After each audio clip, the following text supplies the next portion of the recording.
بلوچستان کے ضلع جوب میں فتنہ ہندوستان کے دہشت گردوں نے سفاکت کی تمام حدیں پار کر دی۔ کوئٹہ سے پنجاب جانے والی بسوں سے 9 نہتے مسافروں کو شناخت کے بعد اغوا کر کے بے دردی سے شہید کر دیا۔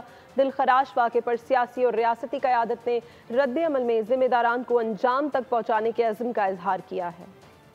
بلوچستان میں دہشت گردی۔ زوب میں فتنہ ہندوستان کے دہشت گردوں نے 9 افراد کو قتل کر دیا۔ وزیر داخلہ محسن نقوی، وزیر اعلیٰ مریم نواز اور سرفراز بگٹی نے کہا ہے کہ پاکستانی شناخت پر قتل ناقابل معافی جرم ہے۔ جواب سخت اور فیصلہ کن ہوگا۔ Chairman Peoples Party Bilawal Bhutto اور سینیٹر شیری رحمان نے بھی واقعے کی شدید مذمت کی۔ طلال چودھری نے کہا کہ معصوم اور نہتے افراد کو قتل کرنے والوں کو قانون کے کٹہرے میں لایا جائے گا۔ ریاست ہر قیمت پر ان دہشت گردوں کا خاتمہ کرے گی۔ رات والا واقعہ بھی افسوسناک ہے۔ دیکھیں اس سے وہ کرتے کیا ہے، نفرت پھیلانے کی کوشش کرتے ہیں۔ نہتے بچوں کو اور ان مزدوروں کو اور لوگوں کو جو نہتے ہیں، سافٹ ٹارگٹس کو وہ اس وقت ٹارگٹ کرنے کی کوشش کر رہے ہیں۔ پاکستان کی حکومت، وزیر اعظم، آرمی چیف، کل کور کمانڈر کانفرنس میں بھی انہوں نے کہا ہے کہ ہندوستان کی پراکسیز کو پر کاروائی ہوگی اور پورے شد و مت سے ہوگی۔ بلوچستان میں دہشت گردوں کے خاتمے کے لیے سیاسی اور عسکری قیادت ایک پیج پر ہیں۔